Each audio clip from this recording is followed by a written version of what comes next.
जय हिंद साथियों, मैं हूं दीपक कुमार। आपको स्वागत करते हैं आपके अपने YouTube चैनल SWD स्टडी में। फ्रेंड, जैसा कि आप सब जानते हैं कि SSC GD का नोटिफिकेशन आ गया है और आप में से काफी सारे स्टूडेंट ने फॉर्म फिलअप कर दिए होंगे और जो नहीं किए हो तो फटाफट जाकर के कर लीजिए क्योंकि टाइम काफी कम है। अब जब फॉर्म फिलअप कर चुके हो तो बात आती है कि कौन से बुक का स्टडी करें, कौन कहाँ से अच्छी कोचिंग का क्लास ले और कहाँ हम क्या करें। तो इतने सारे सवालों के जवाब आपको मैं एक वीडियो में एक ही बातें बता दूं कि बाकी का जो सब्जेक्ट है तो आप कहीं से भी कर सकते हो, लेकिन अगर आपको मैथ और रीजनिंग में 20 और 20 का स्क्वायर करना है, मैथ 20 और रीजनिंग का 20 का 20 आपको स्क्वायर करना है, तो हमारे साथ वीडियो में बने रहना काफी जरूरी है। बाकी सब्जेक्ट का तो मैं गारंटी नहीं लेता, लेकिन मैथ और रीजनिंग का अगर आप 20 में 20 स्क्वायर करना चाहते हो तो आपको हमारे साथ, हमारे चैनल के साथ जुड़े रहना है। तो इसी के साथ हम वीडियो को स्टार्ट करेंगे, लेकिन उससे पहले अगर आप कंपटीशन की तैयारी कर रहे हो तो जरूरी होता है कि आप सबसे फास्ट तरीके से सॉल्यूशन करना चाहो। तो इस वीडियो में ही नहीं बल्कि आने वाले सभी वीडियो में जितने सारे हम क्वेश्चन लेकर के आएंगे वो सब वेरी शॉर्ट ट्रिक के साथ रहेगा, चाहे वो मैथ हो या तो फिर रीजनिंग हो। कहते हैं ना कि जिंदगी इतना आसान होती तो हम किसी का मोहताज न होते, कि जिंदगी अगर इतना आसान ना होती तो हम किसी का मोहताज न होते और SSC GD का कंपटीशन इतना आसान होता तो आज हम सब बेरोजगार न होते। तो दोस्तों, इसी के साथ हम अपने सेशन को स्टार्ट करते हैं और आपका first video, first question on your screen के ऊपर। तो फर्स्ट क्वेश्चन क्या कह रहा है, हमने आप सबके लिए पिछले कुछ सालों से पूछे गए जिस टाइप का क्वेश्चन पूछता है उसे सेम टाइप लेकर के हम आप सबके लिए आते हैं, ठीक है। तो फर्स्ट क्वेश्चन आपसे कह रहा है, यदि रोज को TQUG के तरह लिखा जाता है तो उसी कूट लिपि में बिस्कुट को किस प्रकार लिखा जाएगा। देखो क्या कह रहा है, ध्यान से समझना। एक कुछ इस प्रकार से ROSE क्या लिख रहा है, TQU और G इस प्रकार लिखा है। इस क्वेश्चन को इस प्रकार से लिखा है तो हमसे कहा है कि बिस्कुट को कैसे लिखा जाएगा। बिस्कुट BISCUIT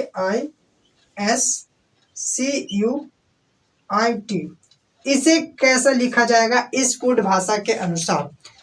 जिस प्रकार से इसको इसमें रूप में लिखा है वो अगर हमें समझ में आ जाए तो इसे कैसे लिखना है हम लोग खुद डिसाइड करेंगे। तो यहाँ ध्यान से देखिए, R के T के साथ क्या संबंध है, यानी +2 है। R में अगर +2 करोगे तो RST 2 ऐड करोगे तो T बन जाता है। ठीक उसी प्रकार इसमें Q में +2 ऐड करते हो तो क्या बनेगा, Q के बाद O के बाद O के बाद P और Q। फिर यहाँ भी देखोगे आप तो यहाँ भी +2 का ही ऐड किया गया है। S के बाद T फिर U, उसके साथ ही इस E के साथ अगर 2 ऐड कर दोगे तो F फिर हो जाएगा G। यानी कि क्या हमें समझ में आ रहा है कि इसमें 2 का ऐड किया है। ठीक उसी प्रकार से अगर इसमें हम +2 को ऐड करें तो क्या हो जाएगा, BCD हमारा शुरू होगा D। उसके साथ यहाँ भी 2 को ऐड करोगे तो 2 को ऐड करोगे तो क्या होगा, +2 यहाँ ऐड करोगे ना, +2 यहाँ ऐड करोगे तो I के बाद क्या होता है, I के में 2 ऐड कर दो तो आपको K हो जाता है। फिर उसके साथ S में 2 ऐड करना है, इसी तरीके से आपका सीरीज बन रहा है। इसमें +2 ऐड करोगे तो ST फिर हो जाएगा U। फिर यहाँ आप अगर 2 ऐड करते हो दोस्तों तो आपको बस ऐसे ही 2 ऐड करते जाना है। C में 2 ऐड करोगे तो DE हो जाएगा, होगा ना, E होगा। उसी प्रकार E में 2 ऐड करोगे तो I के बाद IJK हो जाएगा।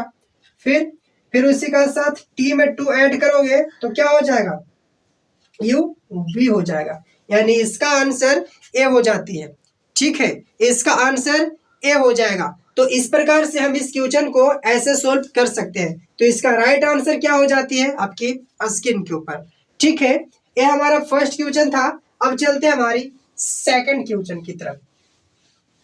सेकंड क्वेश्चन क्या कह रहा है दोस्तों, देखो ये कह रहा है कि किसी सांकेतिक भाषा में सैंडल को MFOIX लिखा जाए तो उसी भाषा में प्रिंट को कैसे लिखा जाएगा, उसी भाषा में प्रिंट को कैसे लिखा जाएगा।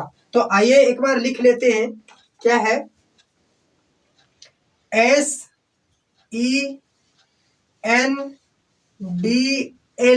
है ना। क्या लिखा, इसको लिखा क्या है, M और FQI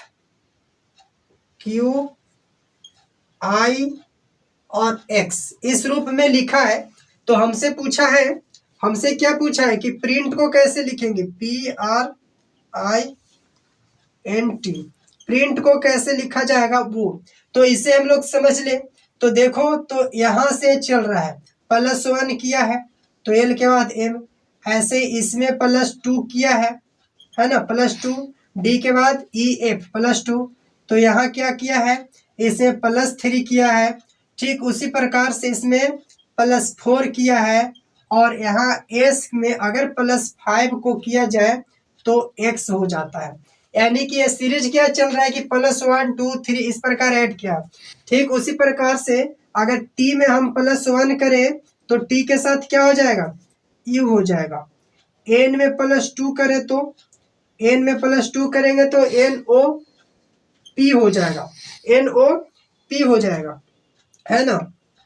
+2 किया, इसमें प्लस अगर 3 करें तो I के साथ अगर +3 करते हो तो L हो जाती है।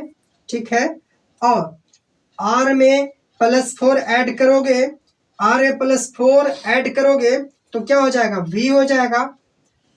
और P में अगर +5 ऐड कर देते हो तो आपका U हो जाएगा, आपका U। तो हमारा आंसर क्या हो जाएगा, तो आपका राइट आंसर D हो जाती है, आपका राइट आंसर D है। चलिए इसी के साथ हम अपने तीसरे क्वेश्चन की तरफ चलते हैं। अगली क्वेश्चन हम उम्मीद करते हैं कि आपको समझ में आ गया होगा। ठीक है, नेक्स्ट हमारा जो क्वेश्चन है, क्वेश्चन नंबर 3, रोहन P बिंदु से उत्तर दिशा में 20 किलोमीटर चलता है, फिर दाएं मुड़ जा रहा है। इस प्रकार की क्वेश्चन डायरेक्शन वाला आप कैसे कर सकते हो। तो आपको एक चीज जानकारी होना चाहिए, क्या होना चाहिए, देखो ये जो है ये डायरेक्शन कहते हैं। मैप पर ऊपर जो होता है हमारा उत्तर होता है, ऊपर क्या होगा, उत्तर होता है, नीचे दक्षिण होता है, इधर पश्चिम होता है, तो इस प्रकार से आपका इधर पूरब हो जाती है। ये चीज हमें पता होना चाहिए। ठीक, अब क्वेश्चन की तरफ कह रहे हैं कि रोहन क्या कह रहा है कि एक बिंदु से 20 किलोमीटर चलता है, किस दिशा में, उत्तर दिशा में। तो मान के चलिए कि रोहन अगर यहाँ है तो उत्तर दिशा में चल रहा है, उत्तर का ऊपर वो 20 किलोमीटर चला, 20 किलोमीटर चला है ऊपर की तरफ। ठीक, उसके बाद कहाँ चल रहा है, उसके साथ कहा कि फिर दाएं मुड़ गया। तो देखो दोस्तों, इधर सीधे जा रहा है तो दाएं कहाँ होगा, दाएं इस तरफ होगा ना, दाएं मुड़ जाता है। दाएं कितना मुड़ा, 10 किलोमीटर दाएं मुड़ा। ठीक है, फिर आगे क्या कह रहा है कि पुनः दाएं मुड़ जाता है। अगर इस तरफ जा रहा है तो दाएं इधर है ना, यानी कि नीचे आ जाएगा, दाएं वो नीचे की तरफ आ गया, यानी कि इसी के बिंदु पर फिर से यहाँ पे आ गया। कितना किलोमीटर, 20 किलोमीटर चला है। तो अब हमसे क्वेश्चन कह रहा है कि रोहन का मुख, मतलब उसका मुंह जो है वो किस दिशा में है। तो नीचे की ओर उसका मुंह है, नीचे आया है ना, तो मुंह उसका नीचे, और नीचे क्या है, दक्षिण। तो इसका मुख किस दिशा की ओर हो जाएगा, दक्षिण दिशा की ओर। तो इसका राइट आंसर क्या हो गया, बी। इसका राइट आंसर डी हो जाती है। चलिए इसी के साथ इस क्वेश्चन भी समाप्त हो गया है।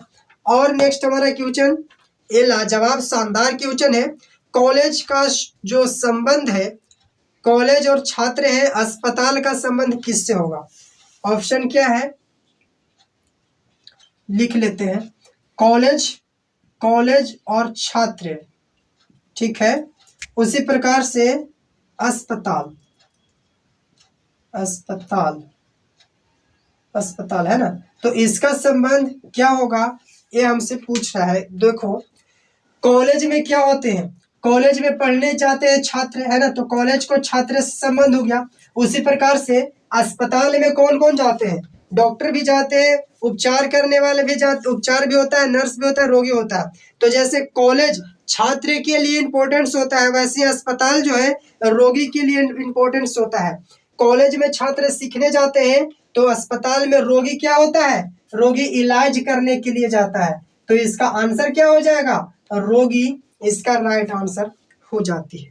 ठीक है, एक क्वेश्चन भी आसानी से कर लिए। सेम टाइप इसी प्रकार की एक और क्वेश्चन है, क्या कह रहा है कि कैलेंडर, जो कैलेंडर है, कैलेंडर और तारीख, कैलेंडर अगर तारीख के साथ तारीख, कैलेंडर अगर तारीख के साथ रिलेशन रख रहा है तो शब्दकोश किसके साथ रिलेशन रहेगा? शब्दकोश का रिलेशन बताना है। बताओ भाई साहब, शब्दकोश का रिलेशन किससे होगा? तो देखोगे कैलेंडर में तारीख बताता है, उसी प्रकार शब्दकोश में शब्द ही तो बताएगा, पुस्तक थोड़े न बताएगा, भाषा थोड़े न बताता है, शब्दावली थोड़े नहीं बताता है। बताता क्या है? शब्दकोश में शब्द बताएगा। तो इसका राइट आंसर क्या हो जाएगा? शब्द हो जाता है। शब्दकोश मतलब डिक्शनरी। शब्दकोश को इंग्लिश में क्या कहते हैं? डिक्शनरी। शब्दकोश की इंग्लिश में डिक्शनरी कहेंगे, ठीक है, शब्द को वर्ड कहेंगे, ठीक। तारीख को डेट, तो कैलेंडर को कैलेंडर ही कहते हैं। इसी के साथ एक और क्वेश्चन है हमारे पास, और भी कुछ क्वेश्चन है। क्वेश्चन क्या है? 1 8, अच्छा ये सीरीज का क्वेश्चन है। क्या है? 1 है, 8 है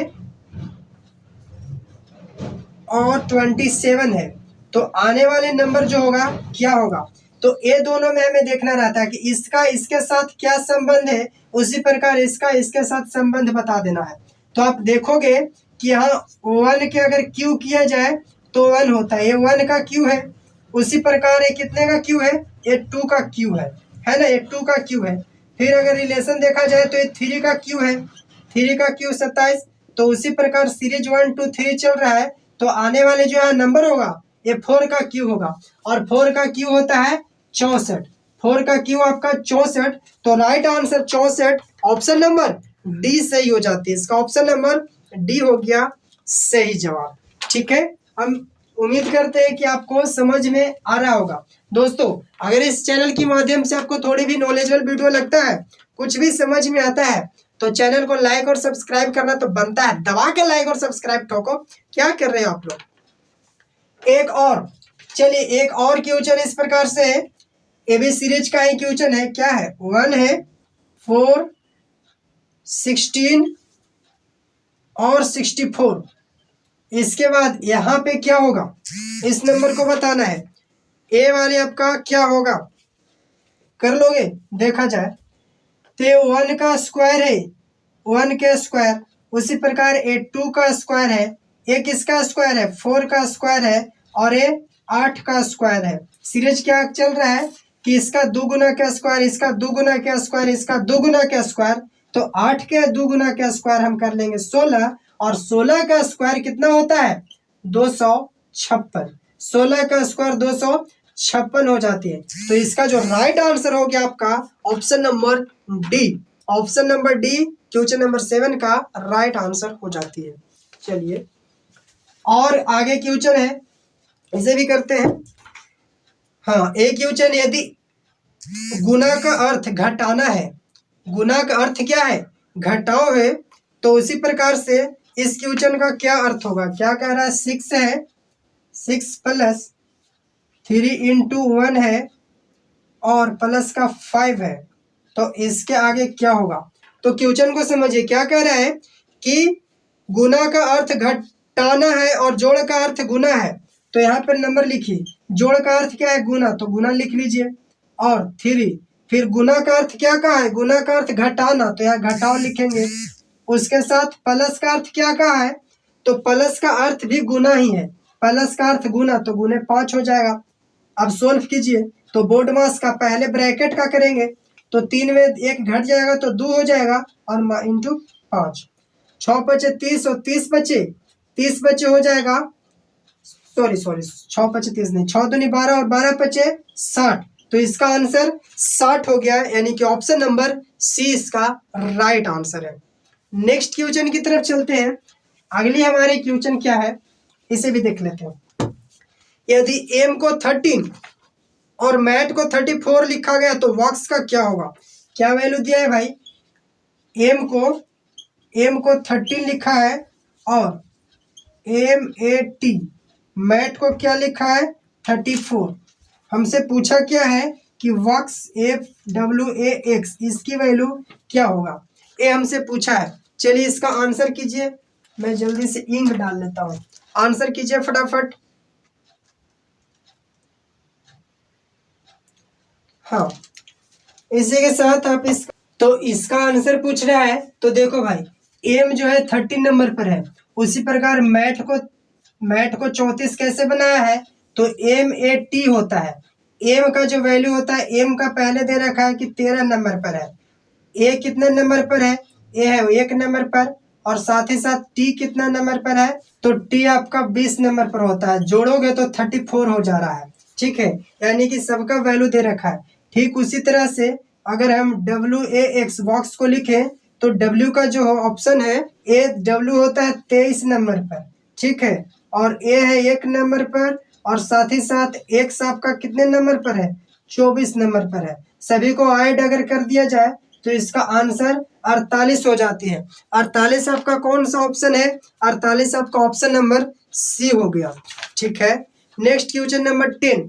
अगर हम क्वेश्चन नंबर 10 की बात करें, हम उम्मीद करते हैं कि ये भी आपको समझ में आ गया होगा। नेक्स्ट हमारा है क्वेश्चन नंबर 10 यानी 10। 10 में क्या क्या ऑप्शन है? ये बहुत ही इंपॉर्टेंट क्वेश्चन है, इसे ध्यान से देखना। दही है, 1 नंबर पर दही। दूसरे नंबर पर क्या है? घास। और तीसरे नंबर पर आपका है मक्खन। तीसरे नंबर पर क्या है? मक्खन है। चौथे नंबर पर आपका दूध दिया है। और 5वें नंबर पर है गाय। इसको एक सीरीज में बताना है, एक सीरीज में रखना है। कैसे करेंगे, क्या करेंगे, आप बताओ। तो आप ध्यान से देखोगे तो नंबर 1 पर क्या होता है? पहले तो गाय हो जाएगा, यानी 5 हमारा एक नंबर हो गया। पहले गाय, गाय क्या करेगा? गाय खाएगा घास। गाय घास खाएगा यानी कि नंबर 3। नंबर 3 हो गया। गाय घास खाएगा तभी तो दूध देगा, यानी कि नंबर 4। उसके बाद जब दूध देगा तो दूध से बनेगा दही, नंबर 1। और जब दही बन गया तो दही से बना लोगे मक्खन, नंबर 3। तो इसका राइट आंसर 53413 यानी कि ऑप्शन नंबर बी हो जाते हैं। इसी के साथ इस सेशन को हम समाप्त करते हैं। फिर मिलते हैं नेक्स्ट वीडियो में। तब तक के लिए bye bye, tata. Thank you for watch video.